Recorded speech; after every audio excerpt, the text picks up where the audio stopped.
Dan rekan-rekan saya Muhammad Rafis Pratama dengan NIM 23231014. dan saya Putri Wulandari dengan NIM 23231022. Nah, di sini kami akan melaksanakan kunjungan mandiri tentang pembudayaan Magot, yaitu untuk memenuhi salah satu tugas mata kuliah biologi terapan yang diampu oleh Ibu Firda Zahra SPD MSI. Yuk kita lihat gimana budidaya magot. Yuk. Tadi kan kami udah nanya-nanya juga nih Pak, tapi kami belum tahu kenal lebih dekat sama Bapak. Sebelumnya kami mau tahu nih nama Bapak. Ya, nama saya Sukamto. Peternakan magot ini sudah berapa lama Pak? Berarti dari tahun 2019 itu udah berjalan 6 tahun. Nah, berjalan 6 tahun. Umur Bapak berapa Pak? Umur Bapak baru 60 tahun. Pembudidayaannya Bapak mulai di Ya. Tapi sebelumnya sebenarnya udah lama, dari tahun 2011 Bapak udah bikin, tapi belum secara intensif. Karena dulu untuk mencari informasi yang agak susah, karena dulu belum ada media sosial kayak sekarang. Kalau mau belajar itu misalkan ada di Jawa, misalkan di Jawa Barat, kita harus pergi ke sana gitu kan, harus ada duit untuk pergi ke sana, nginap di sana, belajar di sana gitu kan. Tapi kalau sekarang udah enak, duduk aja kita, gurunya datang sendiri kan gitu. Makanya setelah ada informasi itu yang lebih luas, baru enak, baru kita kembangkan secara intensif. Kalau dulu secara tradisional aja kita bikin, nggak ada bikin kandang induk atau apa kan, kita fermentasi bahkan taruh di atas kolam gitu kan, masing-masing kolam itu nanti dibikinin tempatnya, udah itu nanti. Nah itu nanti datang lalat BSF itu ke situ, bereproduksi di situ, beranak di situ, anaknya netas jatuh langsung dimakan ikan, gitu aja, tradisional kayak gitu. Untuk lebih lanjutnya mungkin boleh kita lihat ke dalam ya Pak. Boleh, boleh. Nah.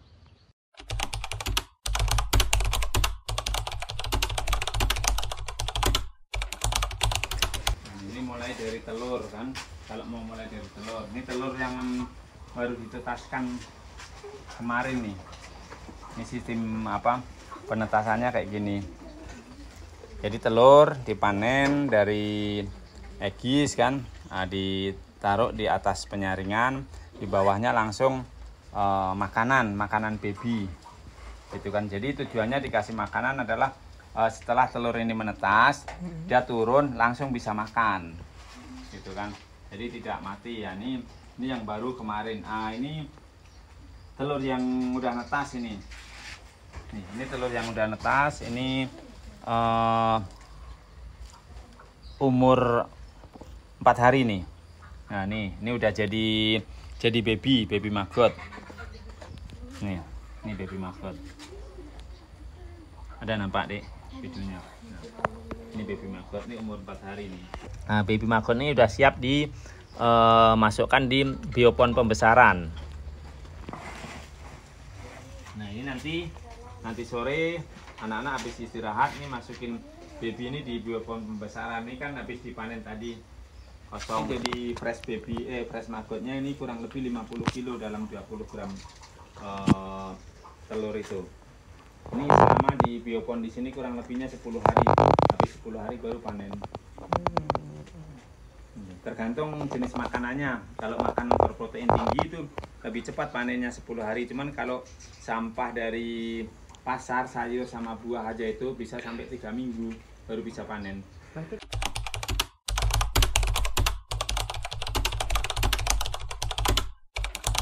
kalau misalnya makanan utama untuk magotnya apa ya Pak? Yang jelas sampah organik. Sampah organik. Satu sampah organik, yang kedua SOD. SOD tahu SOD? Sisa olahan dapur. Sisa-sisa makanan tua dari rumah tangga, dari dapur, dari restoran, dari hotel, itu SOD namanya. Jadi Bapak dapatin makannya dari mana? Kita dapat makan dari pasar. Kayak ini buah-buahan, sayuran dari pasar kan. Itu juga dari pasar ya Pak? Iya, itu kan. Terus di samping dari pasar, kita dari hotel, ambil SOD dari hotel. Terus dari beberapa perusahaan kayak misalkan perusahaan Sari Roti, itu roti yang expired. Kalau boleh tahu sejak kapan Bapak mau apa? Membudidayakan maggot? Dari tahun 2019. Ya, udah lama juga ya. Kalau untuk penjualannya tuh gimana cara menjualnya tuh per apa gitu? Penjualannya per kilo. Per kilo. Per kilo, ya. Itu hidup. Kita untuk dikonsumsi sendiri, lebihnya baru dijual. Kita bisa menjual satu hari kurang lebih 100 kilo. Untuk 100 harga kilo per maggot. kilonya berapa Pak? Harga per kilonya 7.000 sampai 8.000. Jadi 9.000 ya Pak. Ya.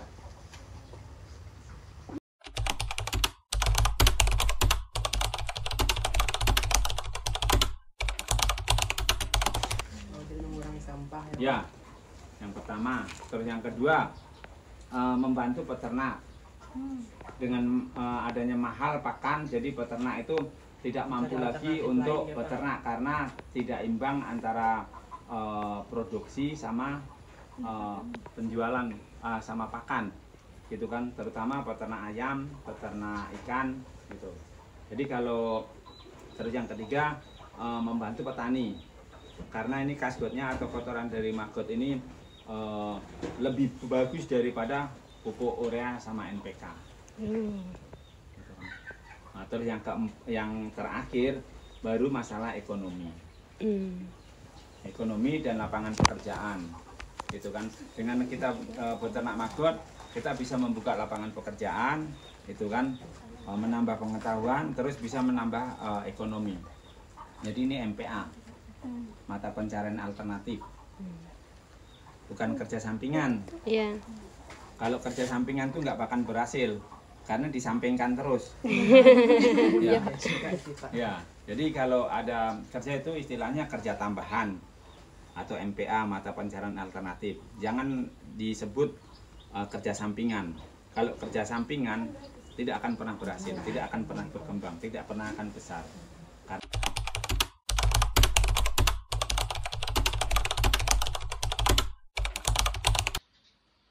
Apa saja kendala yang Bapak hadapi dalam pembudidayaan maggot? Kendala utama dalam pembudidayaan maggot itu masalah pakan, komposter alami.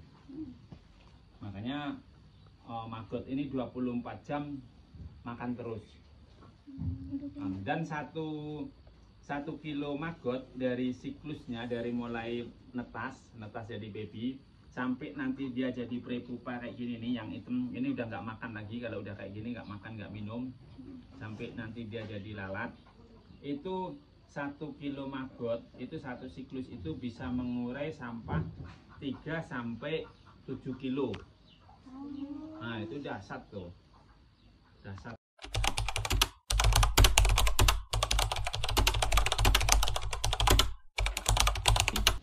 Masuk ke dalam, nah, masuk ke dalam di sana. Setelah di dalam itu 2 hari setelah ada di dalam tuh dia langsung mulai reproduksi, mulai kawin di situ. 2 hari setelah netas itu kawin. Nah kawin yang jantan setelah kawin tuh langsung mati. Habis kawin tuh langsung mati jantan tuh. Nah jadi kalau misalkan ada yang jantan masih hidup tuh berarti belum kawin. Itu yang nandanya Pak. Ya. Terus nanti lalat ini bakal dijual juga Pak? Enggak, lalat ini siklusnya pendek kali. Oh, Jadi iya. cuman paling lama umurnya itu 1 minggu. Jadi nanti kan kalau yang jantan 2 hari, habis 2 hari itu nanti kalau dia dapat kesempatan kawin 2 hari itu dia kawin, habis itu mati. Yang belum dapat kesempatan kawin bisa sampai 3 hari sampai dia bisa kawin. Yang belum 3 hari belum dapat jodoh lagi sampai 4 hari, habis kawin langsung mati. Nah yang betinanya habis kawin itu 2 hari habis kawin dia baru bertelur. Habis bertelur mati juga gitu kan. Jadi kalau maggot itu panjang siklusnya itu di larva. Kalau di lalatnya pendek, beda dengan lalat hijau atau lalat yang bawa penyakit itu.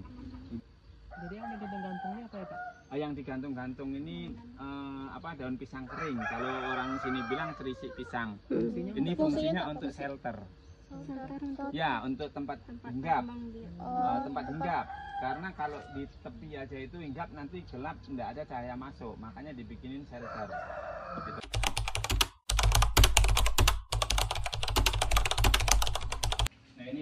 pupa ini yang udah mau masuk ke anu tuh nanti nih, masuk ke kotak sana. Ini nanti sore baru dimasukin ini pupanya. Ini yang udah nggak bergerak nih kan. Berarti mati ya Pak? Enggak mati. Dia udah jadi kepompong, udah mau netes. Iya. Kalau yang masih bergerak itu masih lama netesnya itu.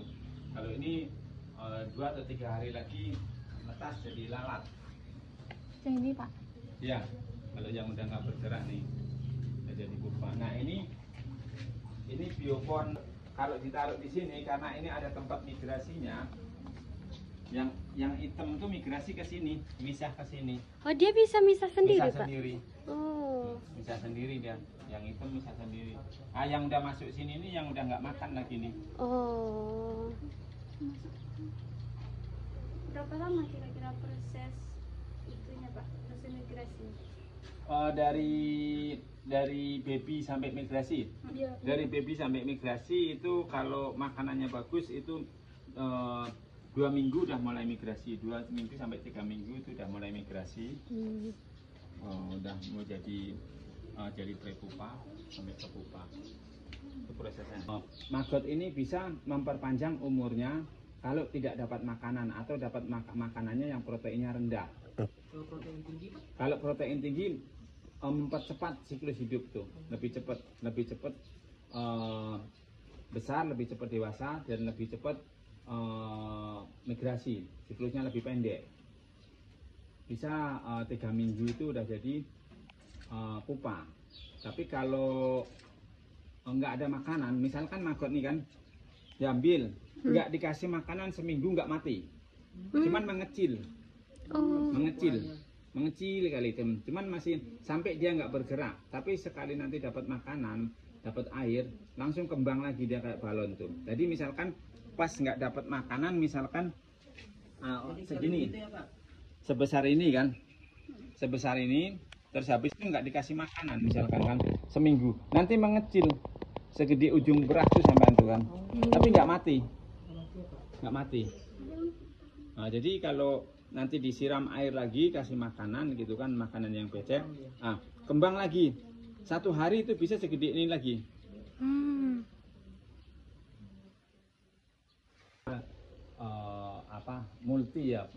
Multi pertanian tuh jadi 800 meter ini. Jadi ada maggot, ada kolam, ada sayur, ada ayam isinya. Satu. Itu keseluruhan bahan bapaknya 800 meter. 800 yang sini, yang sana 200. Jadi untuk integrated farm itu 800. Jadi kalau nanti anak-anak muda ini kalau misalkan mau bertani, itu kan tidak memerlukan lahan luas, tapi padat, gitu kan.